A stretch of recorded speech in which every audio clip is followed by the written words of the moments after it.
Ngayong araw ay palengke day namin kaya tara at samahan niyo ako mag-ayos. Tanghali na kami nakapamalengke dahil sinabay namin ito habang naghihintay kay Don. May pasok kasi ang estudyante namin kaya habang naghihintay dumiretso muna kami ng palengke. Minadali lang namin ang pamamalengke at pag-uwi ito at inayos ko na yung pinamili namin. Isa-isa ko na ang hinugasan ito mga karne at isda na binili ko. Mahigit 2K nga itong napamili namin kaya lang kulang ako sa mga gulay kasi naiwan ko yung listahan na ginawa ko kagabi. Kaya ayan, tignan nyo at sobrang konti lang talaga. Kaya ang sabi ko dito na lang ako mamimili ng gulay kasi mahirap naman bumili kapag wala kang listahan. Kapag napapasobra kasi ako ng bili minsan nasisira lang. Kaya gumagawa talaga ako ng listahan para hindi naman sayang. O siya, ito nga at inilatag ko na itong mga lagayan. Kung gusto nyo nga rin ng ganyang lagayan, ilalagay ko na lang sa comment section. Nakabili nga ako ng manok kaya lang napakatigas naman. Hindi ko nga alam kung anong tawag sa ganyang manok pero gagamitan ko na lang ng pressure cooker para mas mabilis lumambot. Bale, ayan nga, tinati ko lang sa 4 na putahe.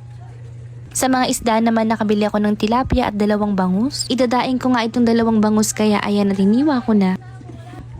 Ito namang 1 kalahating kasim, hiniwa-hiwa ko lang para gawing binagoongan, pork mushroom at mga panggisa ko ng gulay. Meron nga rin pala akong nabiling lagayan nung nakaraan na meron ng divider. Maganda nga daw itong lagayan ng mga pangsahog sa gulay para kukunin mo lang yung kailangan mo. Malaki nga pala ito pero konti lang ang pinaglalagay ko kasi konti lang naman kaming kakain. At ito namang natira ay gagawin ko namang sinigang. Dito naman sa mga frozen bumili kami ng hotdog at footlong. Pagdating naman sa longganisa, gustong-gusto namin yung mga nabibili sa palengke. Kalahating kilo ata ito kung hindi ako nagkakamali at hiniwa ko sa tig-4 pang almusal namin. At ito na nga ang napamalengke namin. Kayo ba mga mare, nakakamagkano kayo kung namamalengke?